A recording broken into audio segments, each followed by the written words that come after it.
The night was quiet, but inside the small, family-owned restaurant, the tension was palpable. A man stood behind the counter, his eyes sharp and cold, his posture rigid as he took the order of a family who had walked in with hopeful smiles. What they didn't know was that this evening would mark the beginning of a transformation, a change so unexpected it would leave them questioning what they thought they knew about people, forgiveness, and the power of a simple gesture. But before we dive into the twists and turns of this unforgettable journey, don't forget to like, subscribe, and turn on the notification bell so you never miss a moment of the story. Comment below with your thoughts. How do you think this story will unfold? And share with someone who needs to believe that change is possible, even in the most unlikely of places. Stay tuned, because what happens next might just surprise you. Jonathan Wilson had known struggle his entire life. Born into poverty, he spent his childhood in a small, one-bedroom apartment with his mother and 3 siblings. His father had abandoned them when he was young, forcing his mother to work multiple jobs just to keep food on the table. As a child, Jonathan watched his mother sacrifice everything for her children. She always told him, "No matter how hard life gets, son, never let it make you bitter. Be better." Those words stayed with him.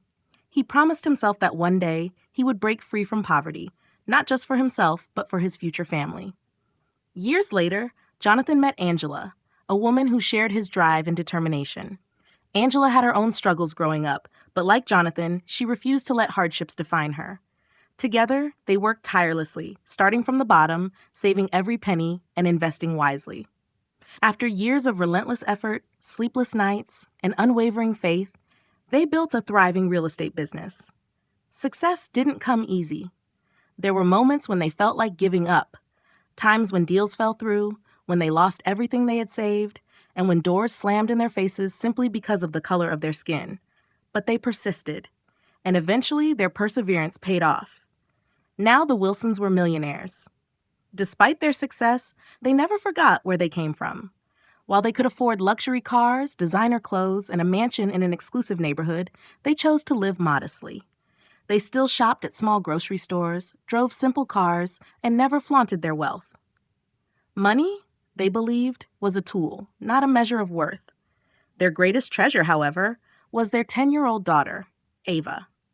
Bright, curious, and full of life, Ava had been raised with the same values of humility and kindness that her parents held dear. She didn't care about luxury or status. She simply loved spending time with her family, listening to her father's stories of perseverance, and dreaming big. As Ava's 10th birthday approached, she had only one wish: to dine at La Belle Maison, one of the city's most luxurious restaurants. She had seen pictures of the grand chandeliers, the elegantly dressed guests, and the beautifully plated meals. To her, it wasn't about wealth. It was about experiencing something new and special with her parents. Jonathan and Angela exchanged knowing smiles. They could afford it, of course, but what truly mattered was making their daughter happy. Little did they know, this birthday dinner would turn into an unforgettable lesson in prejudice, patience, and the power of kindness. Ava's birthday was just around the corner, and excitement filled the Wilson household. She had been talking about it for weeks, carefully planning every detail in her diary. While she didn't ask for extravagant gifts, there was one thing she truly wanted: to dine at La Belle Maison, the most luxurious restaurant in town. One evening, as the family sat around the dinner table, Ava shyly looked up at her parents. "Mom? Dad?" she began. Jonathan smiled. "Yes, sweetheart." "Well, I know we usually have my birthday at home or at Grandma's house, but this year, can we do something different?" Angela leaned in, curious. "What do you have in mind?" Ava's face lit up. "There's this fancy restaurant I saw in a magazine. It's called La Belle Maison. The food looks so pretty, and the place is so big and shiny. Can we go there? Just this once."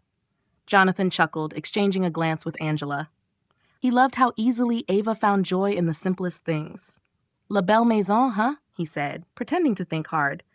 "I don't know. That place is really fancy." Angela added playfully, "Do you think we'd fit in there, Ava?" Ava nodded eagerly.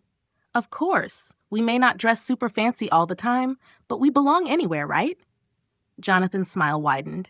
His daughter had already learned an important lesson. Self-worth wasn't measured by wealth or appearance. Angela reached over and squeezed Ava's hand. Then it settled. La Belle Maison it is. Ava gasped, clapping her hands together. Really? Thank you, thank you, thank you. Jonathan chuckled. But we do have one condition. Ava blinked. What is it? You have to try something new on the menu, Angela said. No chicken nuggets and fries this time. Ava giggled. Deal? The big night arrives. The evening of Ava's birthday arrived quickly. She picked out a simple yet elegant blue dress, her curls bouncing as she twirled in front of the mirror. Do I look fancy enough? She asked with a grin. Angela, adjusting her own modest but beautiful dress, smiled warmly. You look perfect, sweetheart. Jonathan, dressed in a tailored but classic suit, stood proudly beside his wife and daughter. He didn't believe in unnecessary extravagance, but tonight was special. They weren't dressing to impress, they were dressing to celebrate their little girl. As they stepped out of the car in front of La Belle Maison, Ava's eyes widened in wonder. The restaurant's golden lights glowed against the evening sky, and elegant guests stepped out of luxury cars, greeted by sharply dressed doormen. Jonathan took Ava's hand. Ready, birthday girl? Ava nodded eagerly. Ready, Angela smiled. Then let's go make this a birthday to remember. Little did they know, the night would indeed be unforgettable, but for reasons they never expected. As the Wilsons stepped into La Belle Maison, the warmth and excitement they felt outside quickly faded. The air inside the restaurant was thick with an unspoken tension. Guests dressed in expensive suits and evening gowns glanced in their direction, some with polite curiosity, others with thinly veiled judgment. Jonathan noticed it immediately. The subtle but familiar shift in atmosphere, the way conversations lowered as they walked past. He had seen this kind of reaction before. Angela noticed it too, but she gently squeezed her husband's hand as if to say, Ignore them. This is Ava's night. Ava, blissfully unaware of the tension, was too busy taking in the beauty of the restaurant, the towering crystal chandeliers, the soft classical music playing in the background, the elegantly set tables. She grinned up at her father. This place is amazing. Jonathan smiled, nodding. It sure is, sweetheart. They approached the front desk, where a hostess greeted them with a forced smile. Before she could speak, a waiter, tall, thin, with sharp features and a stiff posture, stepped forward. His name tag read, Richard. The moment Richard's gaze fell on the Wilson family, his expression darkened. He looked them up and down, his lips curling slightly as if their very presence offended him. Jonathan noticed the look but remained composed. Good evening, he said smoothly. We have a reservation under Wilson. Richard didn't check the reservation book. Instead, he crossed his arms and smirked. Are you sure you're in the right place? Angela's brow furrowed. Excuse me? Richard's voice was laced with condescension. This is La Belle Maison. We have a strict policy of maintaining a certain standard. Families like you don't usually dine here. Ava blinked in confusion. What does he mean, Daddy? Jonathan's jaw tightened, but his voice remained calm. I don't think I understand what you're implying. We made a reservation days ago. Richard let out a low chuckle. Look, I don't know how you got a reservation, but I'm afraid I'll have to ask you to leave. Our guests prefer a certain atmosphere, if you know what I mean. Jonathan took a step closer, his voice firm but measured. And what exactly do you think we're disturbing? Richard sighed dramatically, looking around as if expecting someone to back him up. Sir, I don't want to cause a scene, but people like you don't fit in here. It's best if you leave quietly. Angela, who had been silent, finally spoke. Her voice was steady, but there was fire behind her eyes. Are you refusing to serve us? Richard gave a fake sympathetic smile. I'm simply suggesting that this isn't the kind of place for a family like yours. Ava's hand clutched Jonathan's. She didn't fully understand what was happening, but she could feel the shift in the air, the way her father's muscles tensed, the way her mother's lips pressed together in frustration. Jonathan took a slow breath. He had faced discrimination before. He had fought for everything he had, and he had won. But tonight wasn't about him. It was about Ava. And he refused to let some bitter waiter ruin her birthday. He knelt down beside Ava, his voice gentle. Sweetheart, how about we go somewhere else for dinner? Ava frowned. But why? We just got here. Jonathan smiled, but there was something sad in his eyes.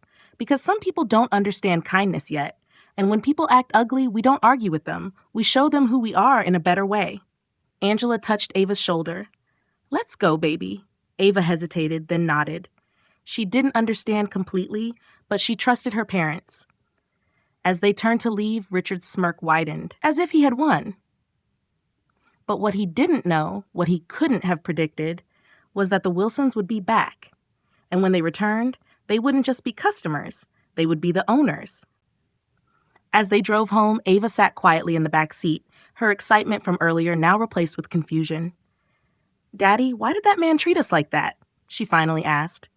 Jonathan sighed, glancing at his daughter through the rearview mirror. Some people judge others unfairly, sweetheart. They think they're better just because of how they look or where they come from. Ava frowned. That's not fair. Angela turned in her seat, offering a reassuring smile. No, it's not.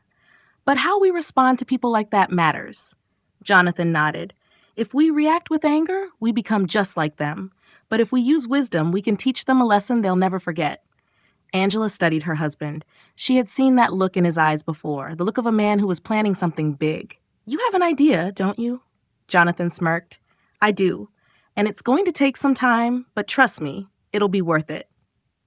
Over the next few weeks, Jonathan began making quiet inquiries about La Belle Maison, and soon he discovered something interesting. The restaurant was struggling financially. An opportunity was on the horizon, and Jonathan was ready to take it. 6 months had passed since that humiliating night at La Belle Maison, but Jonathan never forgot. Not out of bitterness, but because he saw an opportunity, a chance to turn a moment of discrimination into a lesson that would last a lifetime. As a businessman, he had built his success on patience, strategy, and knowing when to make the right move. And now, the time had come. Through his business connections, Jonathan discovered that La Belle Maison was struggling financially. The owner had been secretly looking for a buyer, unable to keep up with the competition. Jonathan wasted no time. Using his resources and expertise, he made an offer the owner couldn't refuse. The deal was finalized within weeks, and Jonathan Wilson became the new owner of La Belle Maison. As the news of a new owner spread, the restaurant staff buzzed with curiosity. Who could it be?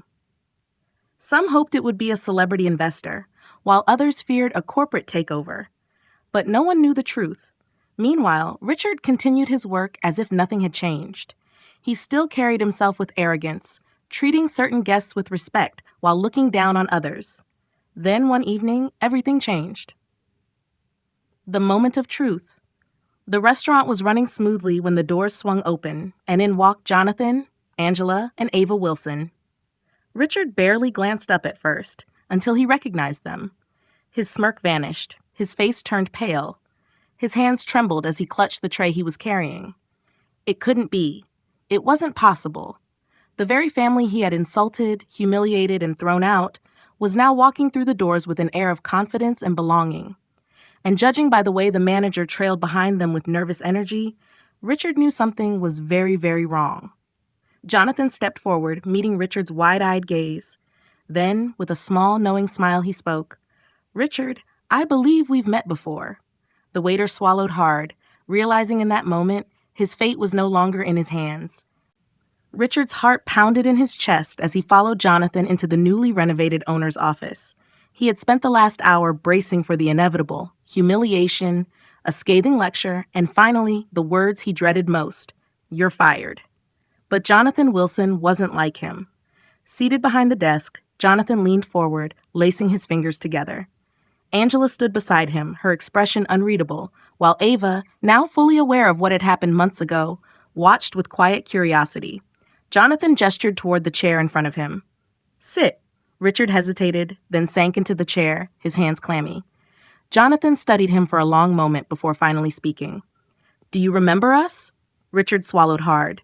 Shame burned through him as the memory of that night resurfaced. His voice was barely above a whisper. Yes, I do. Jonathan nodded, then leaned back. I won't lie to you, Richard. That night, when you turned us away, it wasn't the first time my family had faced discrimination. But what you did wasn't just wrong. It was disappointing. You judged us without knowing who we were, without knowing anything about us. Richard lowered his gaze. I I was wrong, he admitted. I shouldn't have treated you that way. Angela crossed her arms. Why did you? Richard sighed. I don't know. Maybe I thought I was protecting the restaurant's reputation. Maybe I was just following what I believed was normal. He shook his head. But that's not an excuse. I was wrong. Jonathan tapped his fingers against the desk. Do you think we brought you in here just to fire you? Richard exhaled sharply. I wouldn't blame you if you did. Jonathan exchanged a glance with Angela, then turned back to Richard. We're not here to punish you. We're here to change you. Richard blinked in surprise. I don't understand. Angela stepped forward. We don't believe in throwing people away, Richard. Everyone deserves a chance to grow, to do better. Jonathan nodded. We're giving you a second chance, but there's one condition. Richard tensed. Anything. You must treat every single customer with dignity and respect, no matter who they are, what they look like, or where they come from, Jonathan said firmly. No more judgment, no more arrogance. If you stay here, you'll learn what true hospitality means. Richard sat there, stunned. Of all the outcomes he had imagined, forgiveness was never one of them. Humbled, he looked up at Jonathan. You're giving me a chance after everything I did? Jonathan smiled. Yes, because someone once gave me a chance too. Tears welled in Richard's eyes as he nodded. Thank you. I won't waste it. Jonathan stood, extending his hand. Then let's make this place better, together. Richard hesitated for only a second before shaking his hand, knowing this was more than just a job. It was redemption. Richard's transformation. Richard left Jonathan's office that night, feeling something he hadn't felt in years. True humility. He had expected revenge, humiliation, or at the very least, a cold dismissal. Instead, he was met with grace. And that grace stirred something deep inside him. Lying awake in his small apartment, Richard replayed the moment over and over. He had always prided himself on being better than others, looking down on people who didn't fit his idea of what success looked like. But now, for the first time, he asked himself, why did I act that way? The truth hit him hard. He had spent his whole life trying to fit into a world that told him who deserved respect and who didn't. And somewhere along the way, he had become the very thing he once resented, a person who judged others unfairly. He had been wrong. And now, he had a chance to make it right. A new beginning. The very next day, Richard walked into La Belle Maison with a new mindset. He greeted guests with warmth, not indifference. He listened instead of assuming. He treated everyone, no matter their background, with the same level of respect. At first, the staff watched him with skepticism. They had seen Richard's arrogance before. Could he really change? But as days turned into weeks, something remarkable happened. Richard no longer turned his nose up at families who didn't look the part. He treated every guest with the same care, whether they were rich, poor, black, white, or anything in between. He helped new waiters instead of belittling them. And when an elderly couple struggled with the menu one evening, he knelt beside them and patiently explained each dish, something the old Richard would have never done. Customers noticed. Staff whispered about it. Did you see Richard? He actually smiled at that young couple. He's different now. Like, really different. I don't know what happened, but I like this version of him better. The transformation was undeniable. And the biggest change of all? Richard felt lighter. For the first time in years, he wasn't carrying the weight of arrogance or superiority. He wasn't looking for reasons to exclude people. He was looking for ways to welcome them. He had learned the lesson Jonathan wanted him to understand all along. True success isn't measured by wealth or status, but by the way you treat others. The Wilsons continued to visit the restaurant, now a place of comfort and joy for them. As they walked through the doors each week, they noticed the subtle changes. The once tense atmosphere had softened, replaced with the hum of warm conversations and laughter. Richard, who had once stood behind the counter with an air of cold indifference, began to warm up to his customers. His interactions were less distant, his once sharp words softened by kindness, and there was something different in his eyes, an openness to the world that hadn't been there before. Ava, too, noticed the transformation. She had always been a quiet observer, but the shift in Richard's demeanor wasn't lost on her. There was something deeply reassuring in seeing how someone could change. She had learned an invaluable lesson. that kindness, patience, and wisdom could indeed melt the hardest of hearts. It wasn't just about the grand gestures of forgiveness, but in the small, everyday moments of understanding and empathy. Ava had always believed that hate could only be defeated by love, and now she had a front row seat to witness it. The restaurant, once a place that had harbored division and animosity, had become a sanctuary. It wasn't just the food that drew people in, though it was better than ever. It was the feeling that came with it. The new owners, having taken over after a brief transition, had made it their mission to create a space where every person, regardless of their background, felt respected and included. The walls were adorned with artwork celebrating diversity, and the menu reflected a fusion of cultures, a metaphor for the unity they sought to build. As the months passed, the Wilsons couldn't help but feel a sense of pride in what had transpired. They had played a part in Richard's journey, and though they had started as patrons, they had become friends. They had seen a man who once seemed impossible to reach transform into someone who not only embraced kindness, but spread it. 1 year later, the Wilsons returned to the restaurant as they always did. They had no idea what to expect, but when they walked through the doors that day, they were greeted by a familiar face, a face that now carried warmth and a genuine smile. Richard, standing behind the counter, looked up at them, his eyes bright and welcoming. "Welcome," he said, his voice now softer, filled with respect. "It's an honor to have you here." The Wilsons exchanged a glance, their hearts swelling with pride. It was no longer just about the food or the place. It was about the people, the connections, and the transformation that had taken place. Richard had found his way, and in doing so, had helped to create something far more important than a successful restaurant. A space where love, kindness, and wisdom were always on the menu. And just like that, the story came full circle, proof that even the coldest of hearts can be transformed with a little patience, understanding, and kindness. Richard's journey reminds us that change isn't always easy, but it's always worth it. The restaurant, once filled with tension, became a beacon of hope and inclusion. And in the end, it wasn't just about the food. It was about the people and the connections that brought them together. If you enjoyed this story, don't forget to like, subscribe, and turn on the notification bell so you never miss an inspiring tale. Comment below with your thoughts on the journey, and be sure to share with anyone who could use a little reminder that kindness and change are always possible. Thanks for watching, and remember, sometimes the smallest acts can create the biggest impacts. See you in the next one.